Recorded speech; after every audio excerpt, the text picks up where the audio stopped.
Welcome.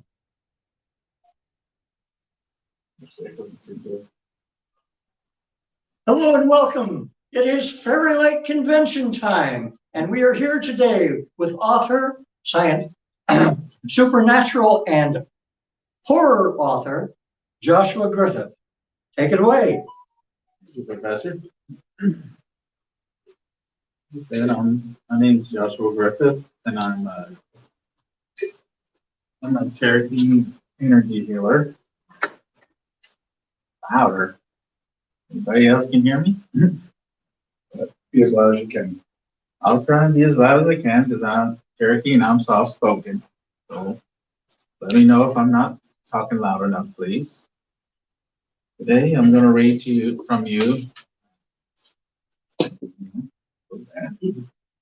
the first book I ever wrote, In a World of Darkness, first book in the Yona trilogy. Thank you.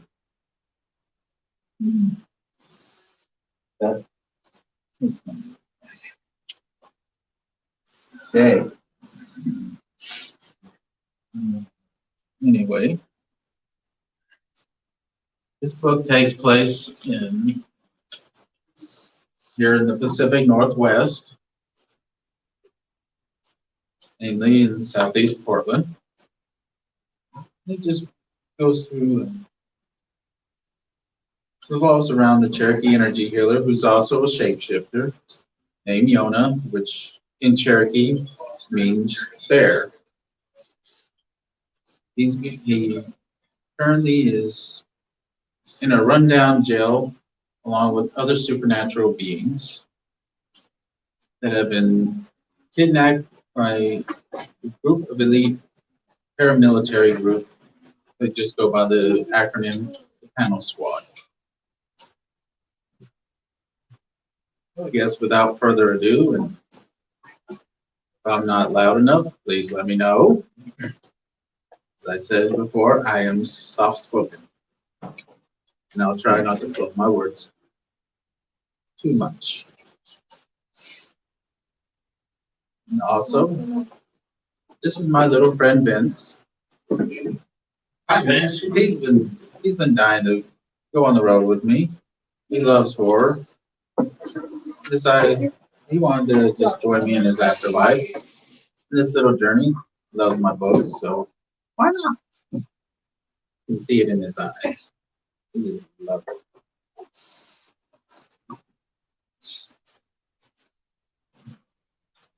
Chapter 1. Clank. That was the next sound Yona heard after he was slung against the wall head first. He was trying to shake away the little black clusters clouding his vision. He raised his hand to a warm, wet spot on his forehead. Blood. Imagine that. As his vision cleared, Yona noticed 3 huge men wearing crimson uniforms with inverted triangle-shaped badges over their hearts. Each one of these men had a smug and disgusted expression on their faces.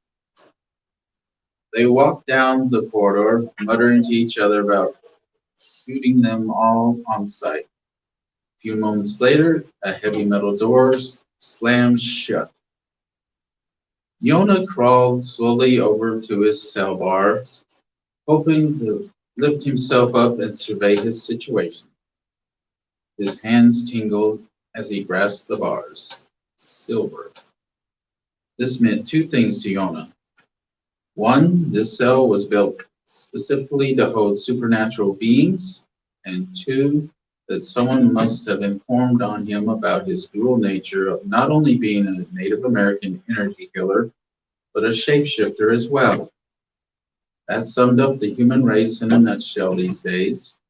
Either they wanted to kill all the supernatural beings, or just turn stool pigeon on those they suspected were supernatural beings and trade them for a lot of goods. Money wasn't the currency of the world today. Bartering goods like food, tools, clothing, or even weapons was one way, but if a person had a particular skill or service, such as a blacksmith or a carpenter, then that person could garner goods pretty quickly. Civilization had fallen into ruin worldwide due to a chain of events that, in retrospect, was brought about by the human race. A research lab trying to develop a better insecticide had what seemed like a minor accident at the time. The goal was to manipulate the genetic composition of a fungus known as, I'm going to flub this word, Phyllocordyceps, which in the wild is a parasitic fungus that infects ants and turns them into mindless drones. To help the fungi spread quickly and eventually kill the host ant, it was added to the insecticide mixture. One of the scientists got careless, though, and spilled the insecticide, exposing himself to it. In less than 30 minutes, he fell ill, and the genetically modified fungi began mutating and taking control. The scientist collapsed and died, but as he did, hundreds of little fungi shoots started piercing through his skin, and gases began building up in his decaying body. Unfortunately for the human race, his body was eventually discovered on a windy day. The body exploded as it was being examined, releasing the fungi spore into the air, whose sole purpose was to spread and infect its new hosts, humans. The winds that carried this plague were caught up in various storms throughout the United States.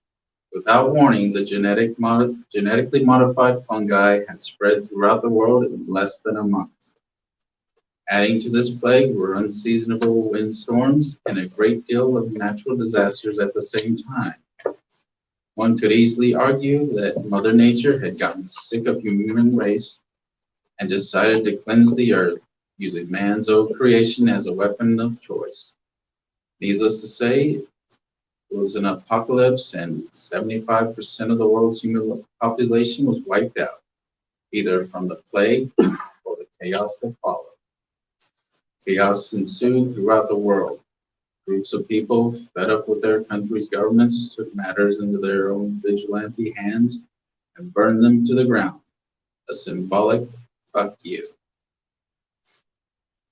There were areas all across the land where plague victims' bodies lay still and undisturbed, still swelling, ready to burst and spread the deadly hybrid fungus. These areas were known as death pockets. The supernatural beings felt it would be safe to come out and into the opening and not have to hide any longer, but had come with mixed emotions from the surviving human population. The consensus was that it was all the supernatural creatures' fault that the world lay in ruins, and that the plague had been used by them to eradicate the human race. Toward the end of the plague, a leader seemingly came out of nowhere, stating that he had been given many visions from the great Savior, stating that he'd been given that the plague had been. I just lost my place.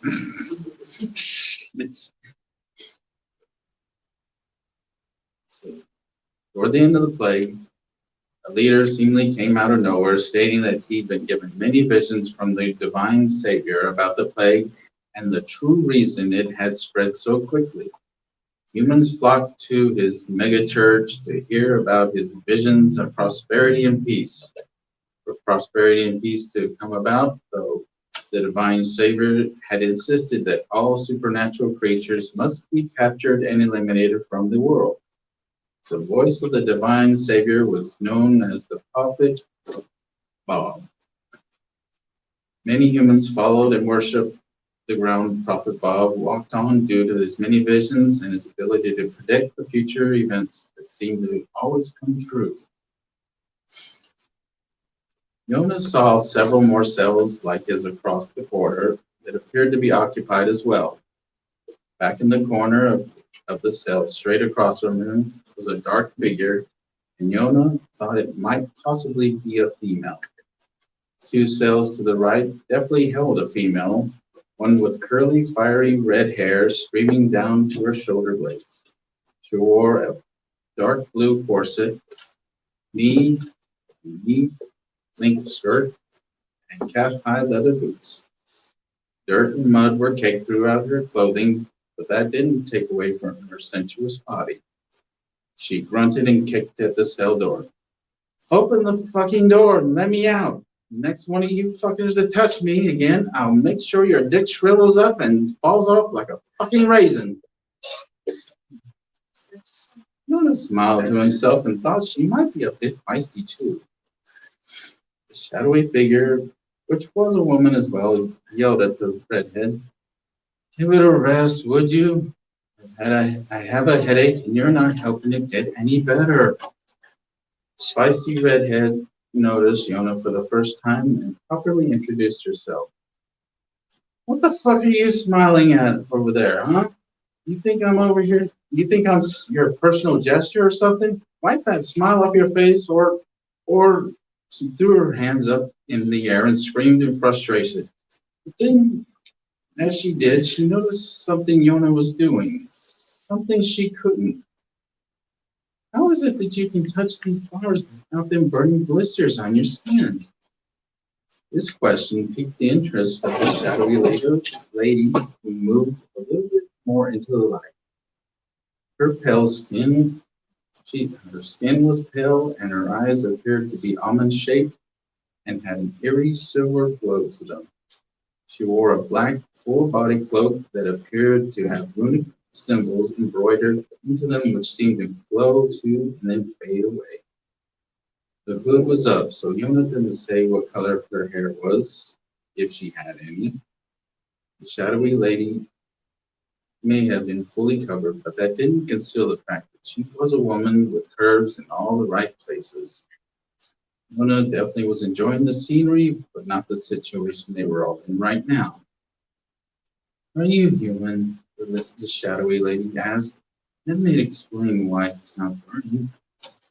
Yona looked down at his hands and let go of the bars and saw that they were only red and not blistering.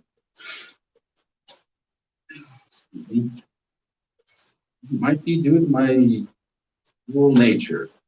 I'm a Cherokee energy healer, but I can also shapeshift as well. These bars give me my hands a tingling sensation, and that's all. I believe if I was in my animal form, this would hurt a lot worse. The shadowy lady gave a curt nod in acknowledgement, while the redhead decided to spout off. You can shapeshift. Why don't you shift into something small like a bug or something? Yona looked at her curiously and asked, what makes you think I can change into a bug? When it comes to size, when it comes to shifting, size actually matters. And for my size and big frame, the animal I shift into has to be similar. As you can see, I'm no little Indian. Yona was indeed a decent-sized man, roughly about 6'3", with a strong chin, and long brown hair that flowed down past his shoulder blades. He had huge, broad shoulders and a husky body, neither overly fat nor chiseled like a Greek god, but he was just somewhere in the middle. My name is Yona. Can one of you ladies please tell me what this place is exactly? Last thing I remember, I was walking on the side of the road. I was heading to the trade square down by the riverfront. Suddenly things went black and I woke up here with a massive headache and blood on my face. The shadowy lady answered, more than likely you were tranquilized by those bastards from the panel squad and given this luxury suite here. Yona looked around the cell and noticed a few cockroaches here and there scurrying around. So who's this panel squad? Who runs it exactly? The redhead replied. No one knows exactly for sure. Just rumors, and that's that they're under the guidance of Prophet Bob, but that's never been substantiated. Oh, my name is Raven Moonrose, the fiery kick-ass witch of the Pacific Northwest. The shadowy lady rolled her eyes and sighed. Witches. As for my name, you may refer to me as Nightshade. Yona was about to ask Nightshade something else, but was distracted by the heavy metal door down the corridor screeching open. It was a new guard, but he had the same smug and revolted look on his face as the other guards did, as he was carrying an old cloth sack over his shoulder. Yona spied the guard's name badge, which read Fenton on it, so he decided to respectfully speak to his captain.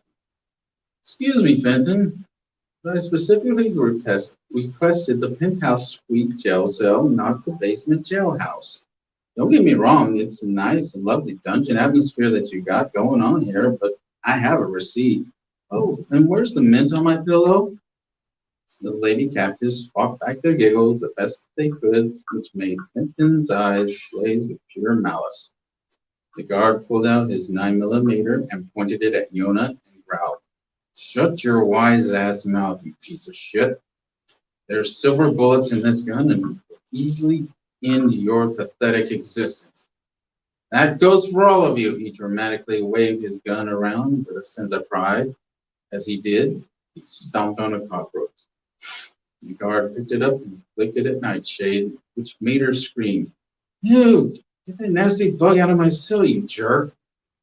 Fenton gave a maniacal laugh as he said with joy, "And soon this will be the fate of all you wretched creatures everywhere. Enjoy that little present." Nightshade quickly backed away from the dead cockroach as if it had the plague. Fenton turned back to Yona and ordered him to back against the wall. Yona complied as he watched the guard open the door to his cell and toss the old cloth sack down hard on the floor. "You know I don't do laundry until the weekends, so you might as well have someone else do your dirty." At that moment, Fenton fired his gun. Bullet whizzed past Yona's head, striking the wall behind him. "I was going to put this in the cell next to you. Seeing as you can't shut your smart mouth up, you get to have this new little cellmate. I'm sure he'll be thrilled to see you when it wakes up." Fenton slammed the door cell with an evil grin on his face. "I hear you scream it'll be music to my ears." The guard turned and looked at Nightshade, who was still back in the corner of her cell crying. He sneered at her as he walked away, saying, "So pathetic and yet so fun to torment." A few moments later, they heard the metal door down the corridor slam shut. Luna turned his attention to the dingy cloth bag and wondered what was inside it. Yona started reaching for it, but paused at the sound of a sinister laugh coming from Nightshade's cell. Nightshade? Are you, okay over there?" Raven asked nervously. "I am way better than okay now, thanks to that buffoon. He has unknowingly given me my chance to escape out of this hellhole. I hope it's Fenton returns so I can see his face when it happens." Raven squealed with excitement. "Sweet! Are we going to make a break for it?" Nightshade thought for a moment, and then said with a cold voice, "I never said we were all breaking out, now did I?" Yona was about to speak when he heard a ripping sound. He looked down at the bag. Suddenly, he was attacked. Something dug its claws into Yona's thigh, biting into it, shredding his skin and muscles with razor-sharp teeth. Yona screamed in agony. Desperately, he tried fighting back. He slammed his fist into the side of the thing's head, which seemed to do little to stop it. He fell on the ground and held the creature by his thick, leathery throat. Losing a lot of blood, he was afraid he would pass out. If he didn't heal his wounds soon, he'd end up as this little lizard creature's dinner tonight.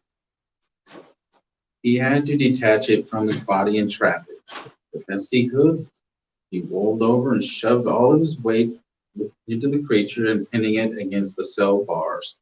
The silver on the bars burned its skin quickly. It squirmed violently and howled in agony. Releasing its hold on Yona's thigh, the creature clawed at him, trying to get away. Yona rolled off of him and quickly raised his arm and yelled out, "Nuni nini, nu," sending a ball of energy at the creature, trapping it in place. The creature kept testing the energy trap it was in for any weaknesses, but couldn't find any. Nona felt relief and a lot of pain.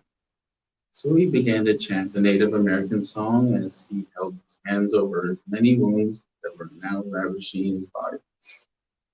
Raven stared in awe as his wounds were sealing and mending as he chanted. Nightshade seemed to be more interested in how Yona had caught the creature, as well as the creature itself. "What is that thing?" Raven asked. "I've never seen anything like that. Have you, Nightshade?" "I haven't either, but..." Nightshade's voice trailed off. "But what? Please do tell the rest of the class." "It's just that. I don't know for certain what it is, but I do have my own suspicions."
Yona, you stink of a shifter.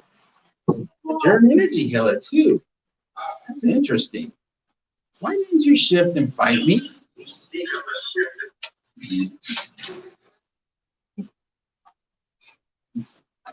Yona shrugged. I felt it would have been wrong to charge you to a grizzly bear and eat you like a little berry. I take it that's your animal of choice then, a grizzly bear? Yes, and bear is also what my name means. What do you mean I stink? Lex tapped his nose and said, I can smell energy in magic users. It helps me find those I need to find. Like if I need a witch, I can smell them out easily, especially ones who use their magic heavily, like Carrot Top over there. I heard that, you little shit. Keep it up and I'll shrink your arms and put a red hot rash on your tiny nutsack and you won't be able to scratch them ever again. Big talk over there, sister. I'm sure my nutsack would get a rash if you touched them too. When the hell is that necromancer going to finish her spell work on that cockroach? I want out of here already. Jonas slowly turned his head and looked at the one person around that Onyx could have been talking about. Nightshade. Sure enough, she was chanting to herself and had a small trail of black energy flowing from her thumb, which was leading to on the little crushed cockroach's body. Nightshade looked directly at Yona. Her eyes were blazing silver now, looking scary as hell. In a hoarse voice, she ordered, we need to make enough noise to bring one of the security guards in here. Yona, I need you to change and attack your cell bars. Raven, I need you to scream like Yona's busting out. Onyx, don't worry, my little necrophiliac. I know what you want me to do after we get out. Yona was stripping off his clothes when he noticed that both Raven and Nightshade were enjoying this a little too much. Raven had an amused smile on her face, and Nightshade was licking and nibbling her lips. Yona smiled when he finally was fully naked and called out, okay, time to take a walk on the wild side. He dropped down on his hands and knees as his body grew larger and hairier. Moments later, Yona was a huge 800-pound grizzly bear of pure muscle and brute strength. Onyx looked at the grizzly bear and said, yeah, I definitely know now. I could have taken you in this form too. Yona motioned for Onyx with his right paw to move away from the bars. Gremlin scrambled over onto the tattered bed, preparing to watch the show and wishing he had some popcorn. Yona backed up, went full body charge, slamming the side of his body against the bars, singeing his fur. The hit didn't hurt the cell bars much, but the walls and the ceiling cracked in some spots. He repeatedly ran and bashed into the cells while Raven screamed and yelled, hey guards, come quick, this fucker's trying to escape, help us please! The last hit by Yona actually felt like it shook the building. The metal door at the end of the corridor violently swung open. 4 big security guards rushed in, led by Fenton. Raven stuck her arm between the bars and pointed feverishly toward Yona. He's going to bring this fucking house down on all of us. As she finished the bars again, startling the guards. Nightshade sent the little cockroach flying toward her new friend, Fenton. It landed on the back of his head and burrowed its legs into his skull. Fenton had no time to react. He just stood there motionless. Yona stood on his hind legs and roared ferociously at the guards. Terrified, they all pulled their weapons and aimed them at him. 3 shots rang out, and the 3 guards fell to the floor dead. Fenton held the gun with a blank gaze on his eyes. Nightshade slowly smiled and then commanded Fenton to unlock her cell door.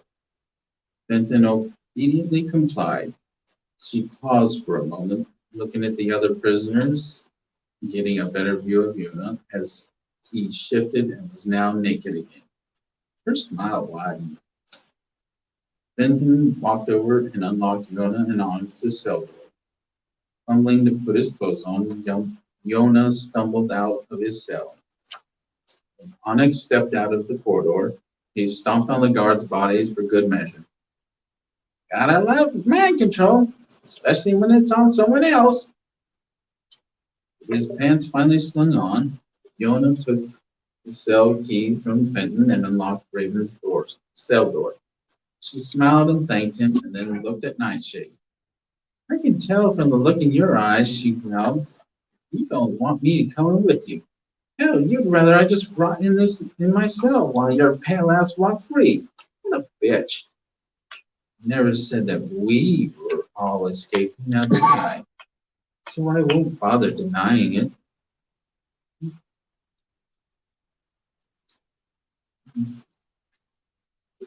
Thank you so much. We have a few questions from the audience. How many books? Okay, he took it away as soon as I started to read. Right. How many? Okay, ready? Good. Another technical problem. Please bear with us. How many books have you written so far? And are they all connected or standalone stories? So far, I have written 11 books. There's a combination of series and some standalones. The last one I wrote was a collection of short stories called Terror in the Dark, which has 9 short stories in it. It has a few of the short stories that pertain to like the Yona trilogy as well as the Reset. And but I have 3 series so far, 4 standalones, I believe. Right offhand.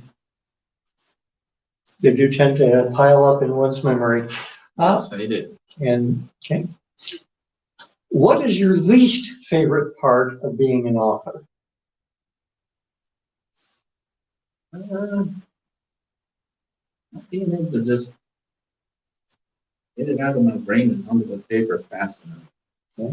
It just feels like the stories are all just in my head, just wanting to come out. And there's times that I want to write, but I got injured back in 2017, got a bad assault, and I was out of work for 2 years because of a severe concussion, which I also developed pseudo seizures as well, and that hampered my writing.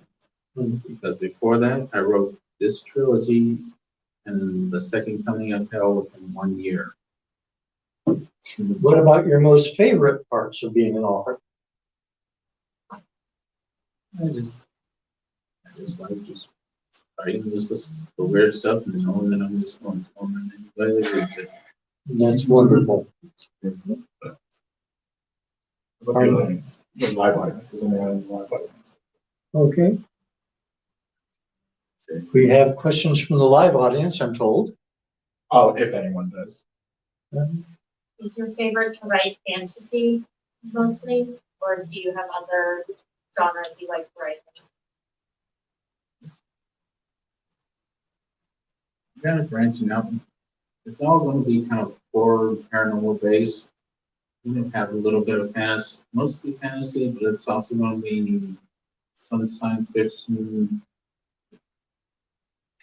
I can kind of see myself going with all the routes, but it's going to kind of have a supernatural horror theme to them all, no matter what type of genre I go for.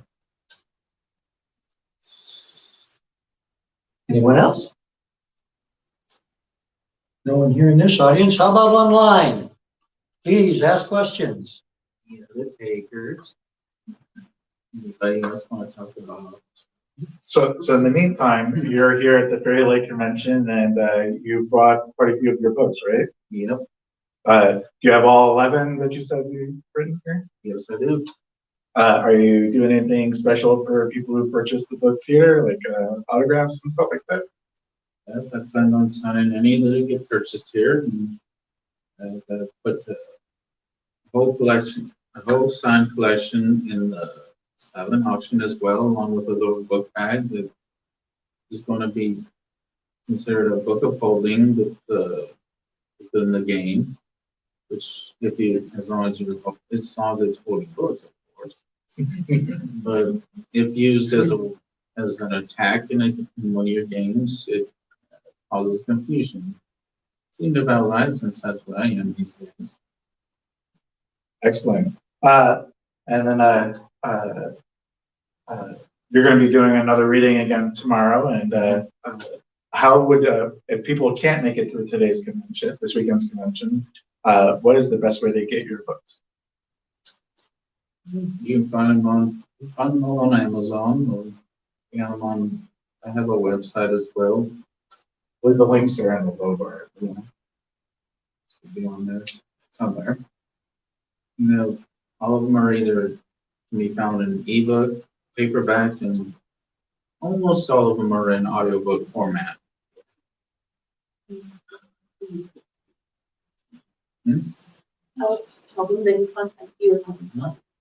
And if you're not here, you buy a paperback, I will sign and mail it to you as well. I have no problem with that. Thank you so much, Joshua. You have been most entertaining. We do hope that our online audience has heard every word in spite of our technical difficulties, for which we do apologize.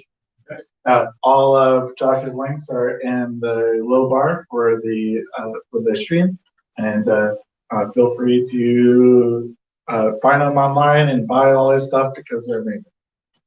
And again, thank you so much. And from Fairylight Convention, everyone enjoy.